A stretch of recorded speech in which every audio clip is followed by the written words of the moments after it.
¿Alguna vez han sentido ese impulso de entrar a un lugar abandonado solo porque sí? Esa curiosidad que te dice que no pasa nada, que es solo un edificio viejo y que regresas en una hora. Yo pensaba igual hasta que conocí la historia de Damián, un morro de 23 años que se dedicaba a explorar ruinas y publicar sus aventuras en redes.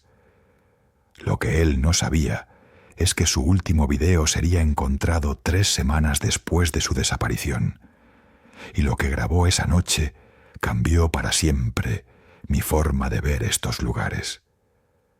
Damián era de los que iban solos a todas partes, porque decía que así tenía más libertad para grabar y explorar a su ritmo. No le avisaba a nadie dónde iba exactamente, solo publicaba las fotos después de salir, nunca antes.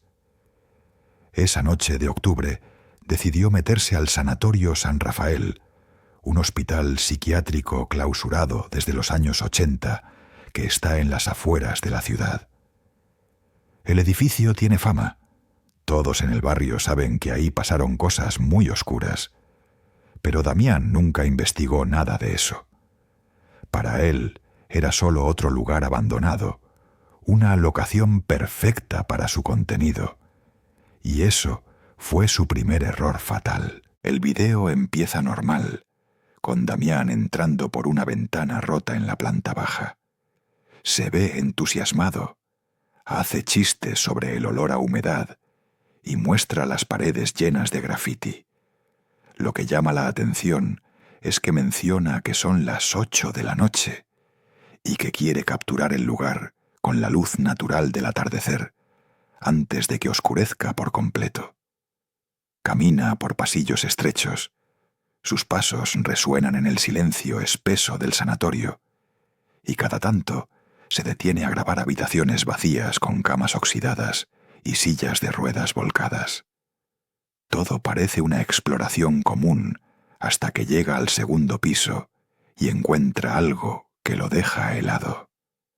En una de las salas hay escritos en las paredes, pero no grafiti común. Son nombres, decenas de nombres, escritos con lo que parece carbón o algo quemado, todos acompañados de fechas. Damián se acerca y lee algunos en voz alta.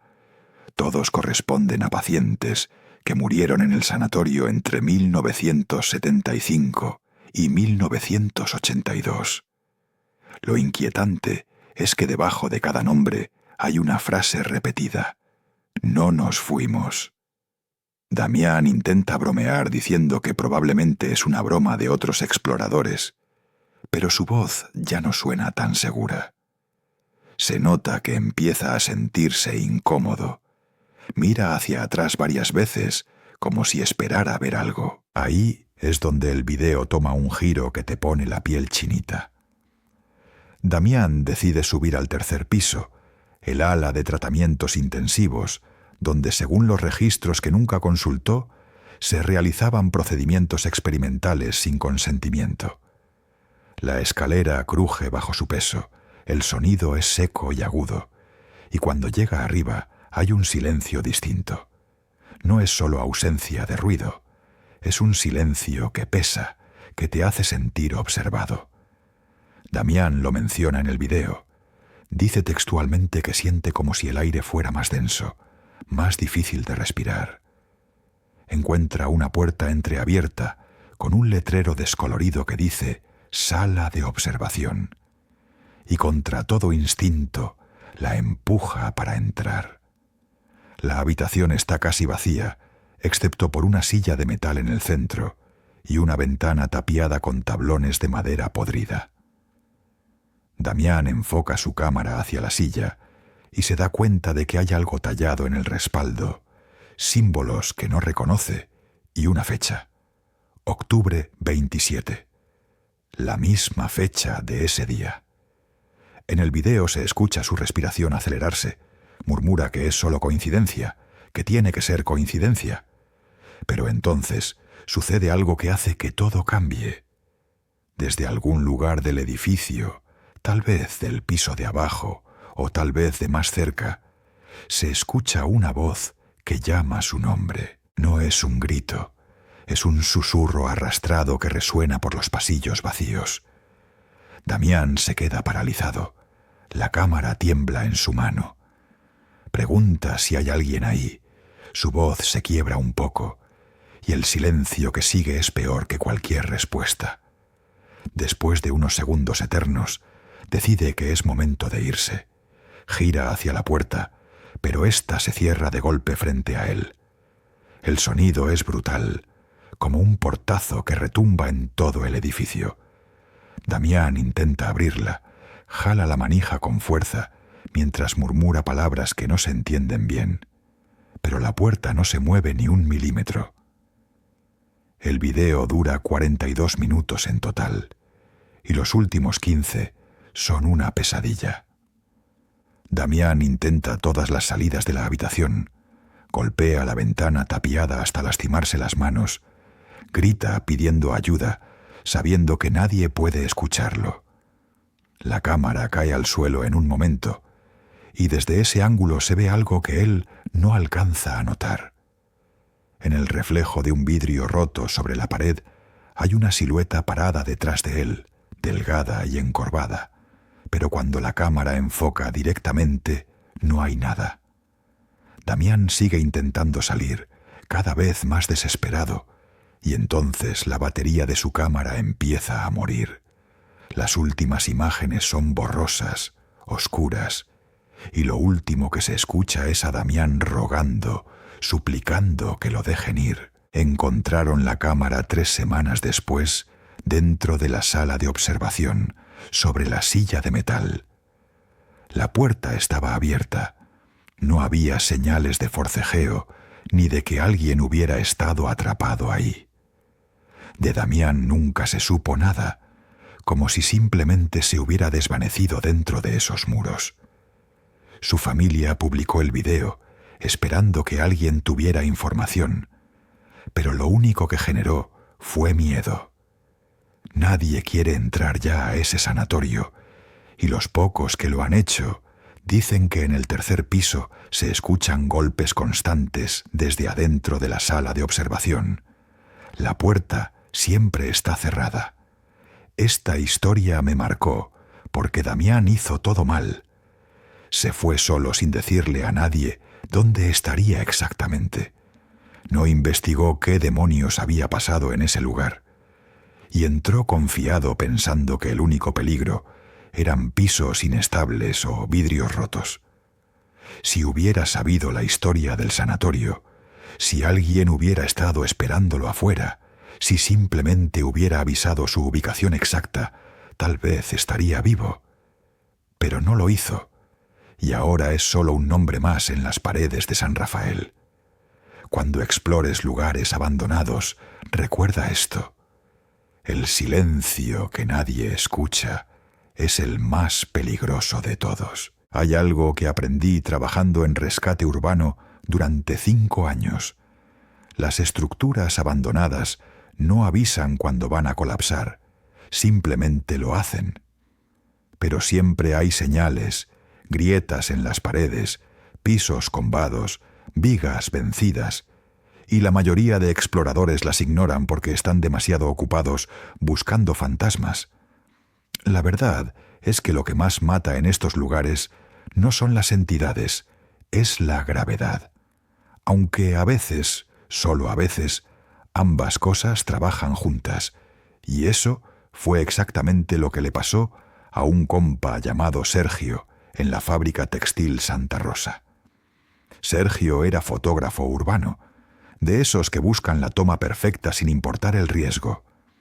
Llevaba años documentando lugares abandonados y se sentía invencible, como si las reglas de seguridad fueran para principiantes y él ya estuviera más allá de eso.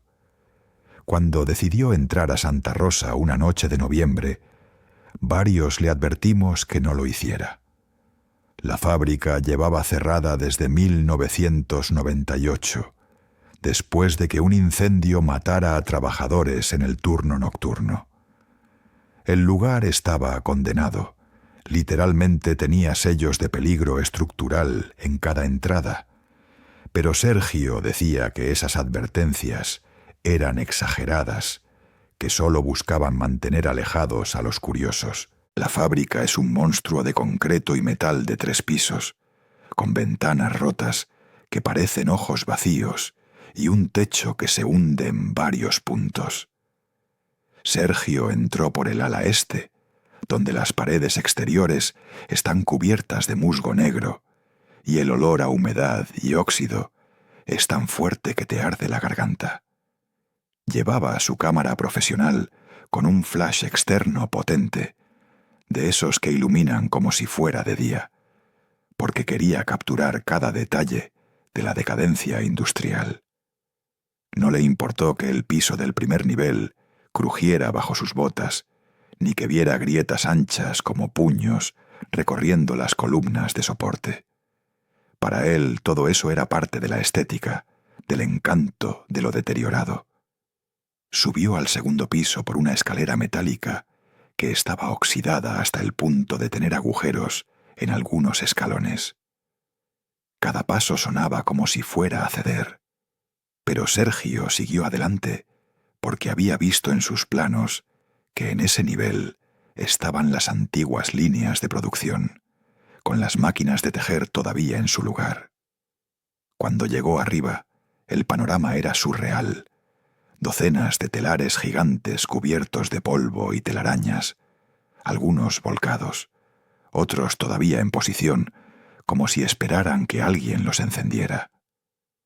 El piso era de madera industrial, esa madera gruesa que se supone que aguanta toneladas, pero después de 25 años de abandono y filtraciones de agua, estaba completamente podrida en varias secciones. Sergio empezó a disparar fotos con su flash a máxima potencia, y cada destello iluminaba la fábrica entera como relámpagos artificiales. No se dio cuenta de algo importante, o tal vez sí, pero decidió ignorarlo.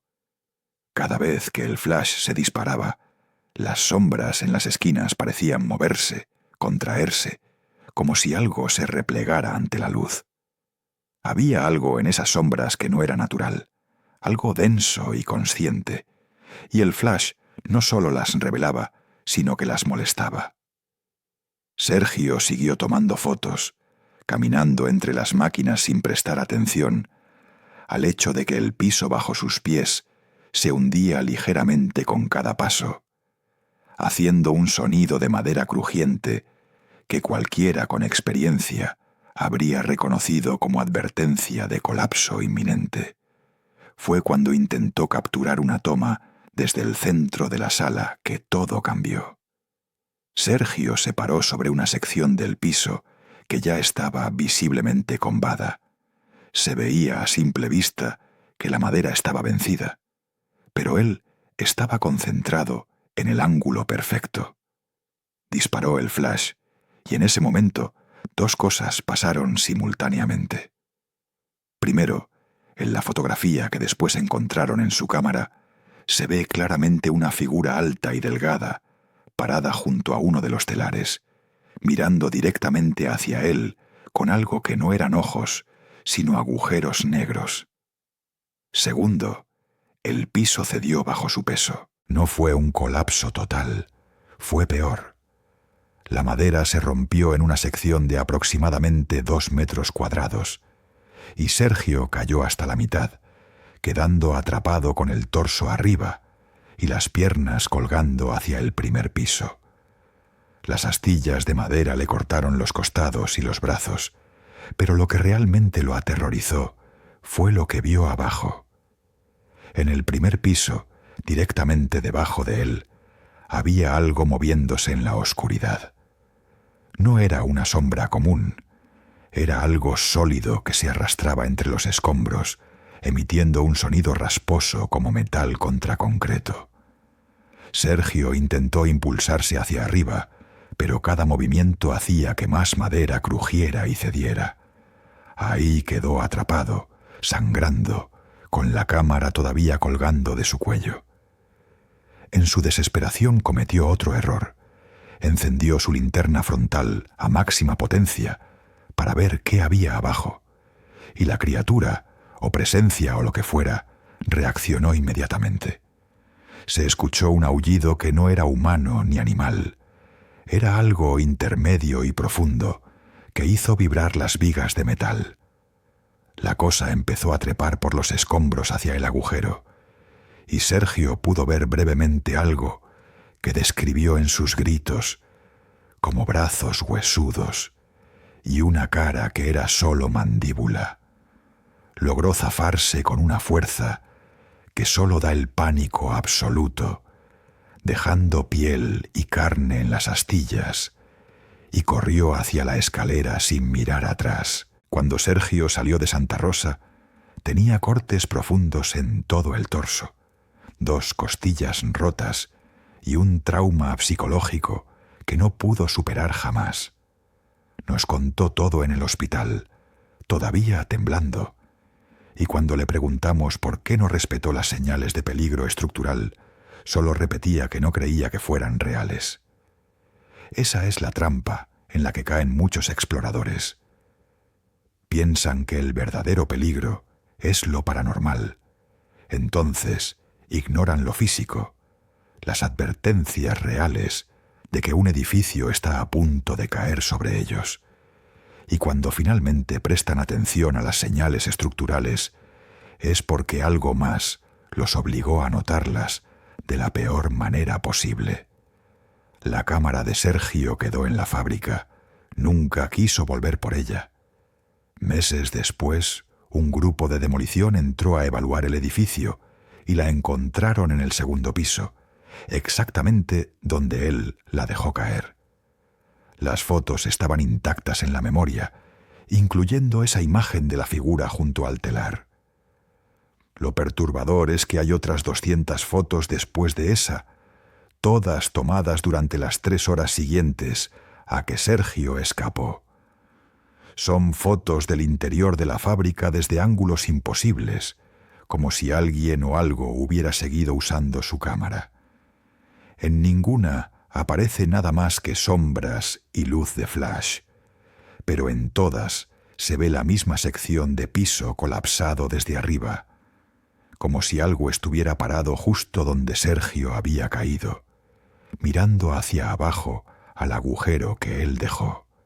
Nadie quiere demoler Santa Rosa ahora, y el edificio sigue ahí, esperando al próximo explorador que ignore las advertencias. ¿Ustedes creen que los objetos guardan memoria?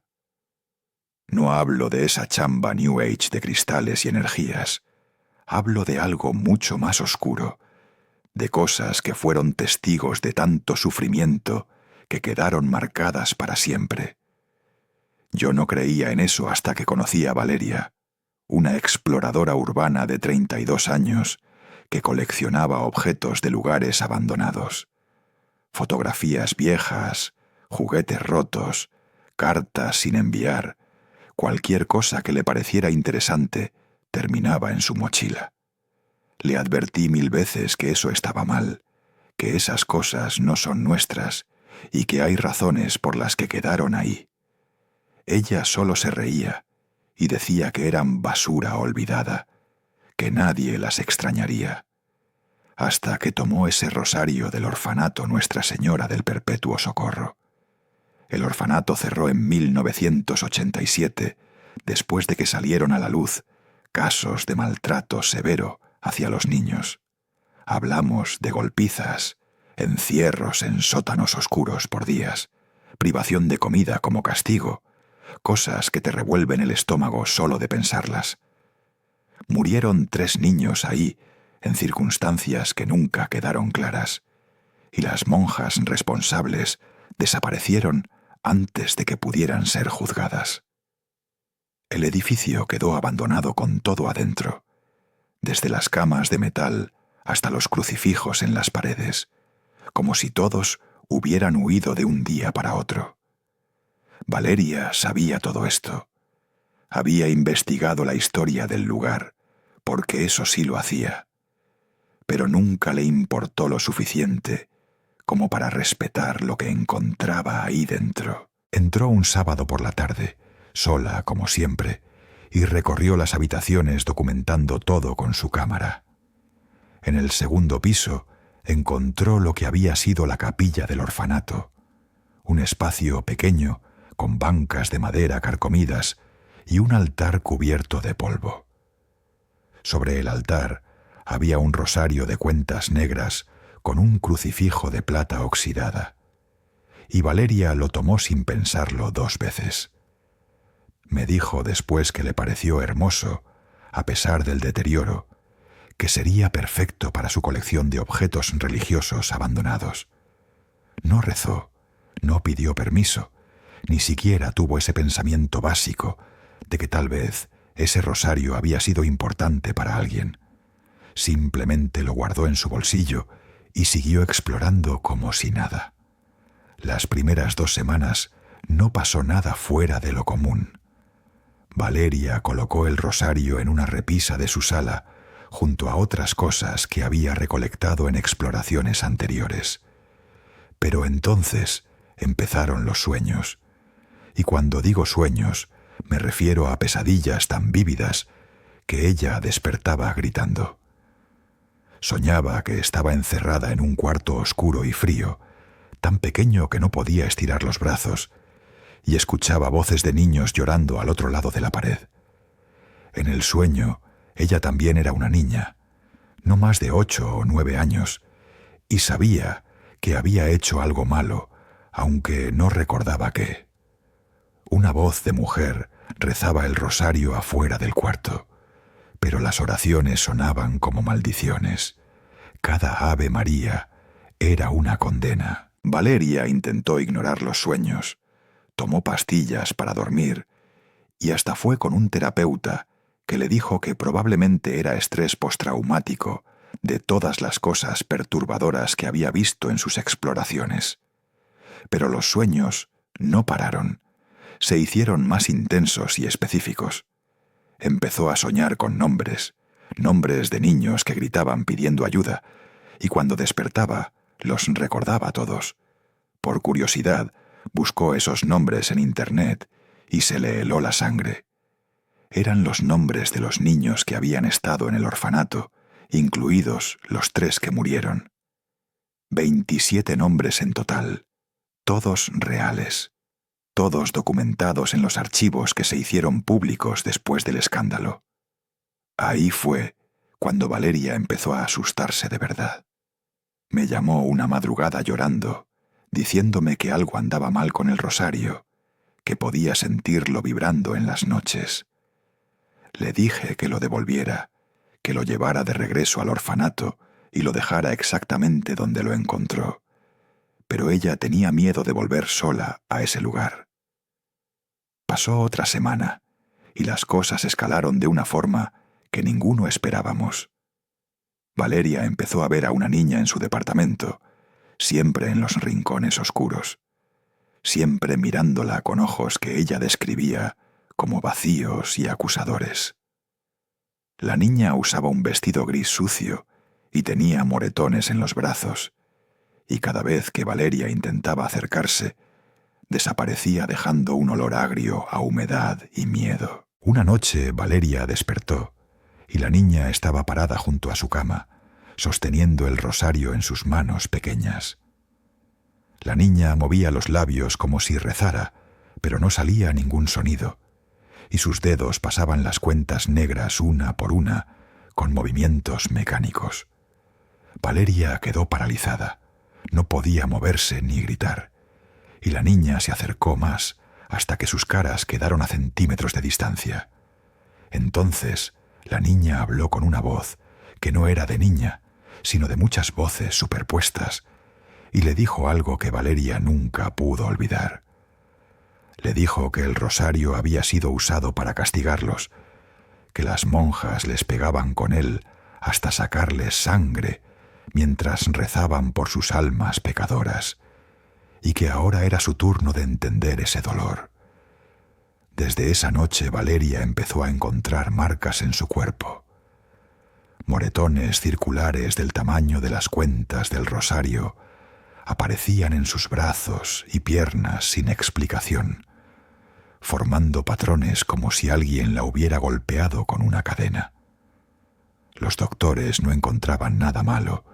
Sus análisis salían normales, pero las marcas seguían apareciendo cada noche.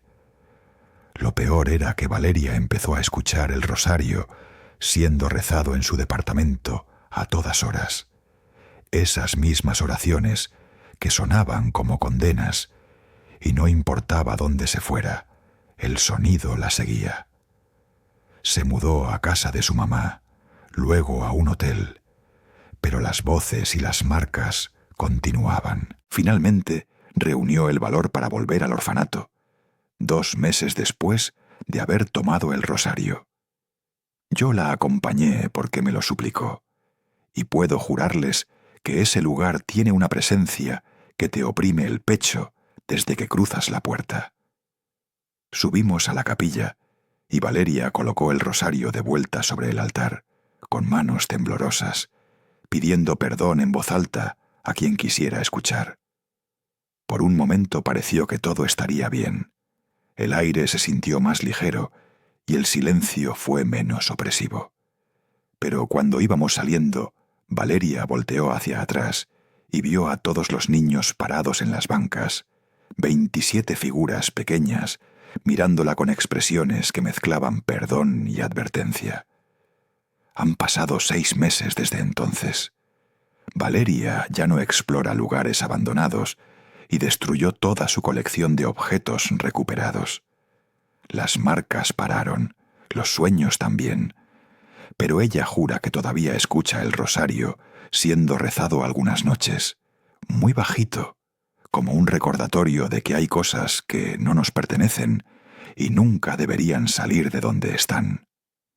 Me dijo que su error no fue solo tomar el rosario, fue entrar a ese lugar sin ningún tipo de respeto o protección, creyendo que su curiosidad le daba derecho a llevarse lo que quisiera.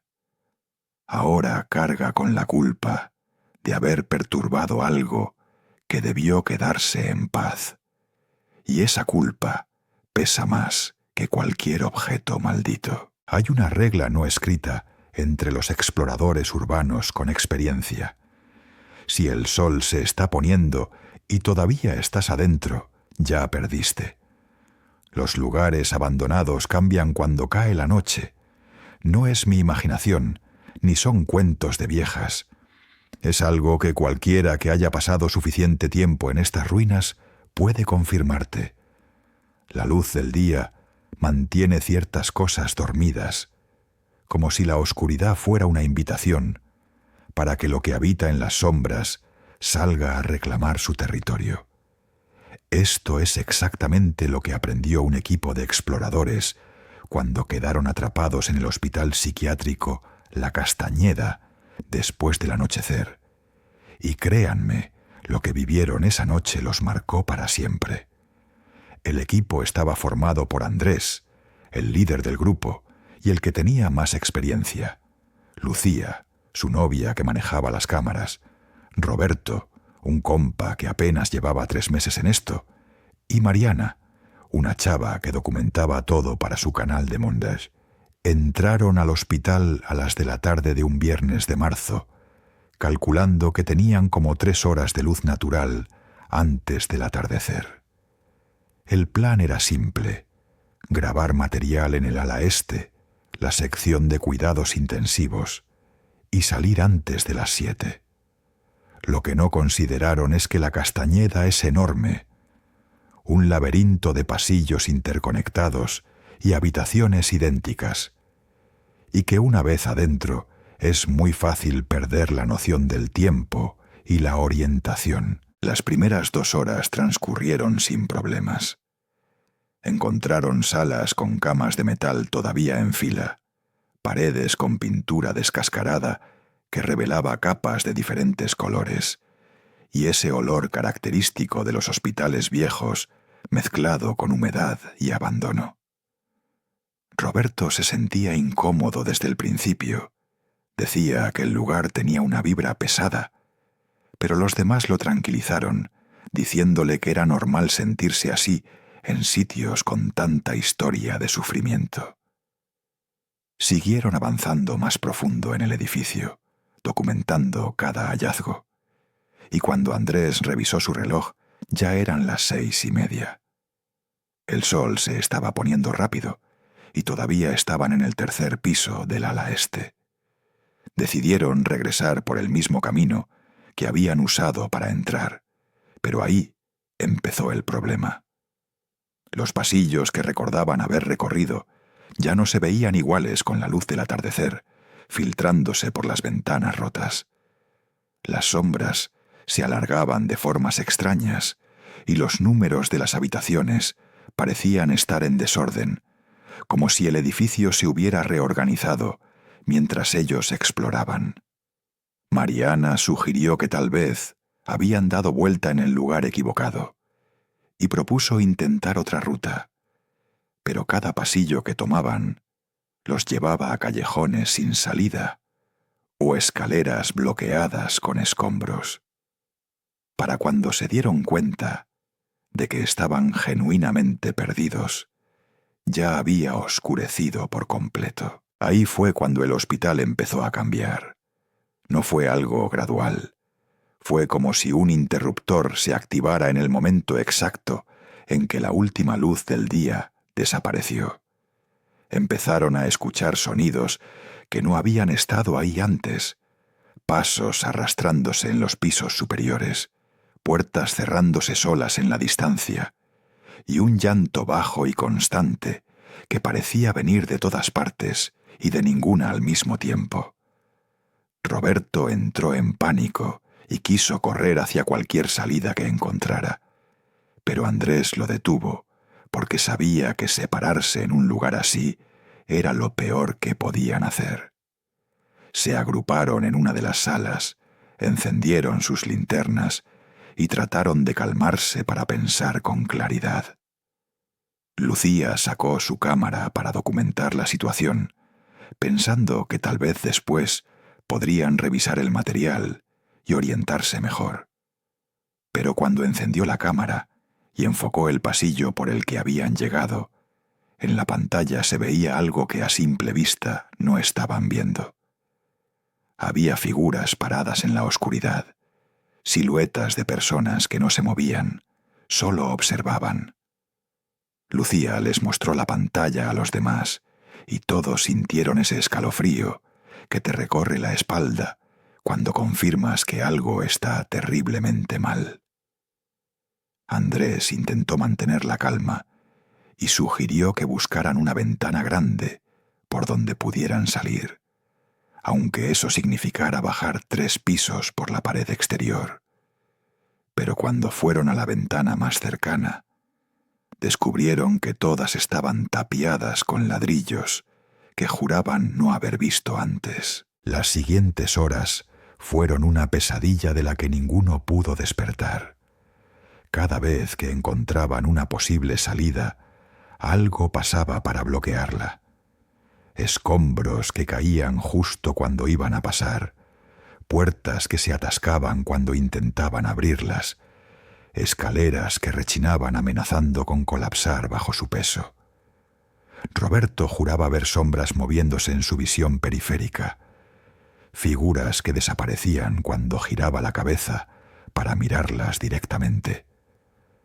Mariana empezó a grabar todo con su teléfono porque necesitaba evidencia de que esto estaba pasando, que no se estaban volviendo locos colectivamente. En ese material, que después compartió contra toda lógica en sus redes, se pueden escuchar voces susurrando en español antiguo, palabras que ninguno de ellos estaba diciendo.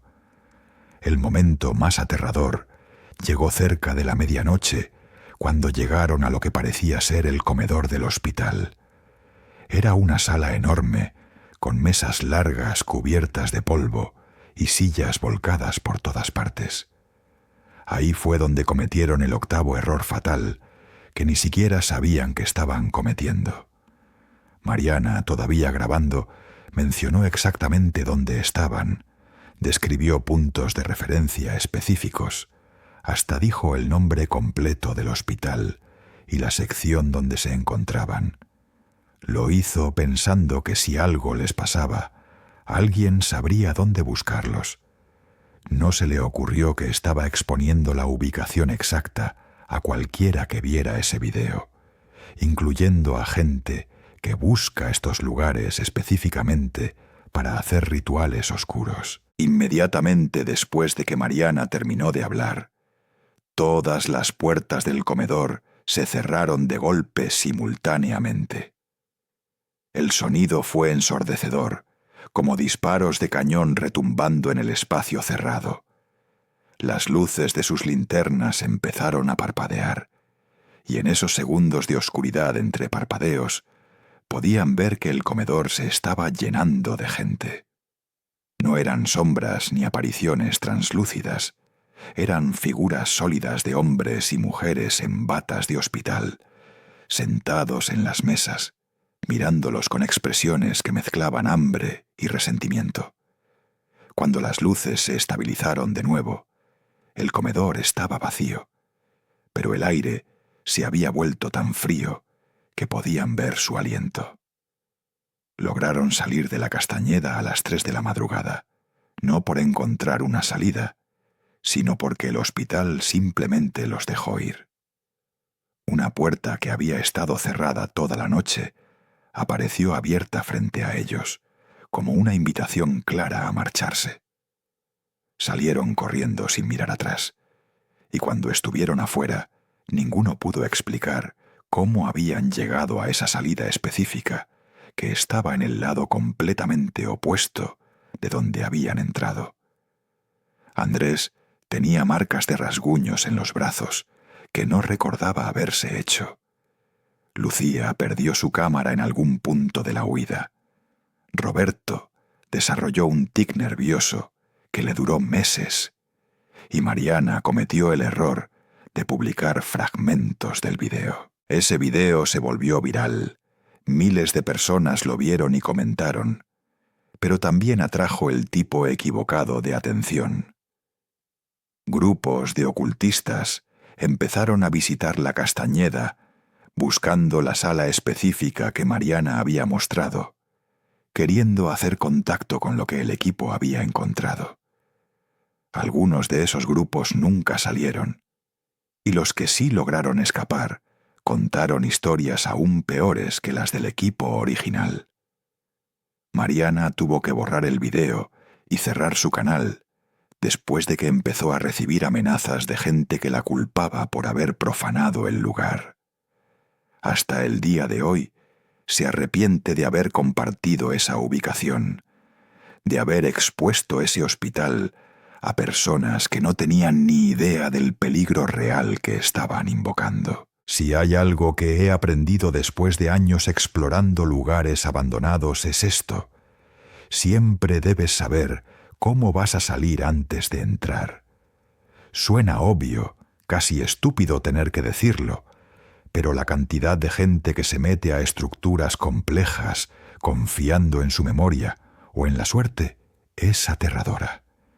Y cuando las cosas se ponen feas, cuando la adrenalina te nubla el pensamiento y el pánico te hace correr sin dirección, esa falta de planeación se convierte en una sentencia de muerte.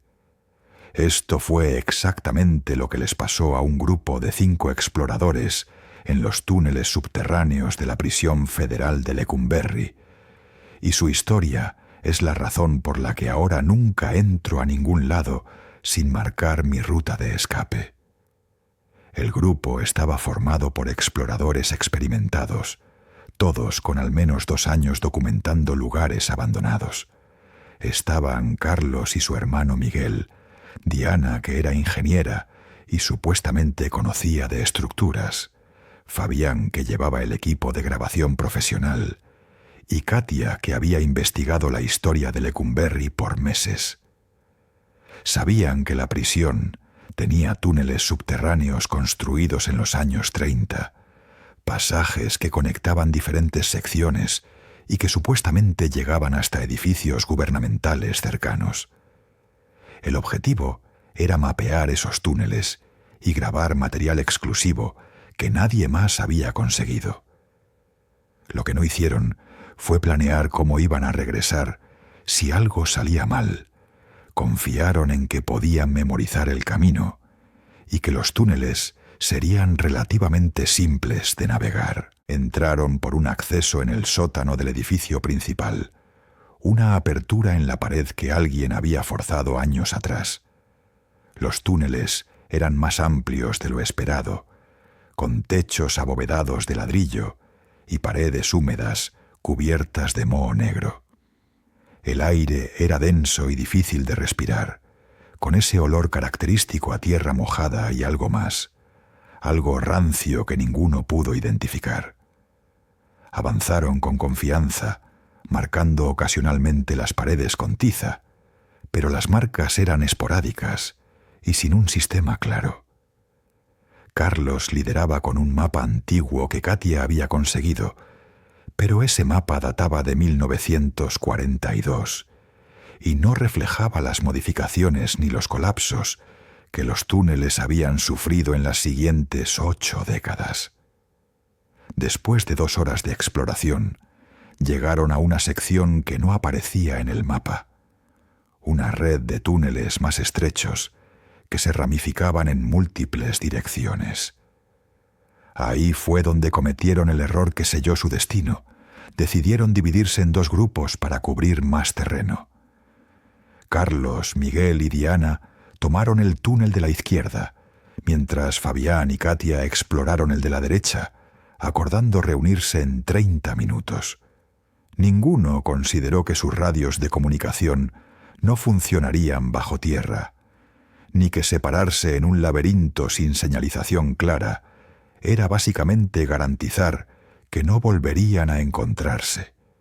Cuando pasó la media hora y ningún grupo encontró al otro, el pánico empezó a instalarse. El grupo de Carlos intentó regresar por donde habían venido, pero cada túnel se veía igual, y las pocas marcas de tiza que habían dejado ya no estaban visibles, como si alguien las hubiera borrado deliberadamente.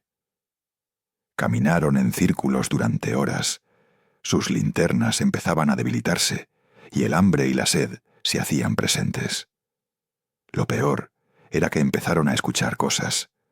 Pasos pesados resonando en los túneles detrás de ellos, siempre a la misma distancia, nunca acercándose, pero tampoco alejándose. Diana insistía en que eran solo ecos de sus propios pasos, pero Miguel juraba que los pasos sonaban diferentes, más lentos y deliberados, como si algo los estuviera siguiendo con paciencia infinita.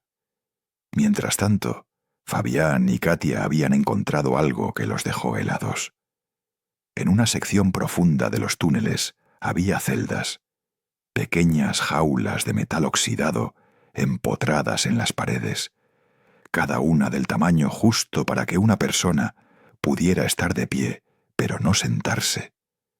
Eran celdas de castigo que no aparecían en ningún registro oficial, espacios donde prisioneros eran dejados durante días en oscuridad total. Algunas todavía tenían cadenas colgando de las paredes y marcas de uñas arañando el metal. Katia empezó a grabar con su teléfono, porque esto era evidencia histórica importante, pero Fabián solo quería salir de ahí. Intentaron regresar por el túnel que habían usado, pero este terminaba en un muro de escombros que juraban no haber visto al pasar. Estaban atrapados. Lo que sucedió después es algo que ninguno de los 5 pudo explicar coherentemente. Carlos, Miguel y Diana reportaron que en algún momento de la madrugada, cuando sus linternas ya casi no alumbraban, vieron a un hombre parado al final de un túnel. No era una sombra ni una aparición transparente. Era un hombre sólido, usando un uniforme de guardia de prisión, viejo y manchado. El hombre no dijo nada, solo los miraba con una sonrisa que Diana describió como la cosa más perturbadora que había visto en su vida. Cuando intentaron acercarse o alejarse, el hombre desapareció, pero los pasos que los habían estado siguiendo se volvieron más rápidos, más insistentes, como si ahora lo que sea que los perseguía supiera exactamente dónde estaban. Fabián y Katia tuvieron su propio encuentro.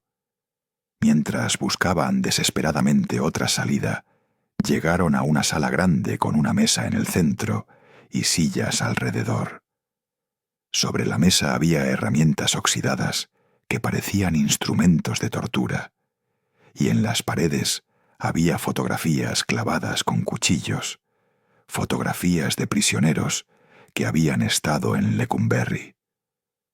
Lo macabro era que algunas de esas fotografías mostraban a los mismos prisioneros después de muertos, ejecutados o suicidados. Nadie podía saberlo. Katia sintió que algo tocaba su hombro, y cuando volteó no había nadie, pero podía sentir el peso de una mano sobre ella, dedos que se clavaban en su piel a través de la ropa. Fabián la jaló y corrieron sin rumbo fijo, solo queriendo alejarse de esa sala maldita. Los encontraron 36 horas después. Un equipo de rescate entró a los túneles después de que los familiares reportaran su desaparición, siguiendo un protocolo de búsqueda sistemático que, irónicamente, el grupo debió haber usado desde el principio. Los 5 estaban en diferentes secciones de los túneles, completamente desorientados, deshidratados y en estado de shock.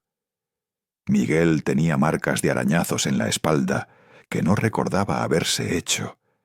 Diana había perdido la voz de tanto gritar, y Katia no soltaba a Fabián porque decía que si lo hacía, la cosa que los perseguía los separaría de nuevo. Carlos era el único que podía hablar coherentemente, y lo primero que dijo fue que nunca debieron entrar sin un plan de salida real. Ahora sí, después de todo lo que les he contado, déjenme compartirles el checklist definitivo para explorar lugares abandonados sin terminar como una historia de terror más.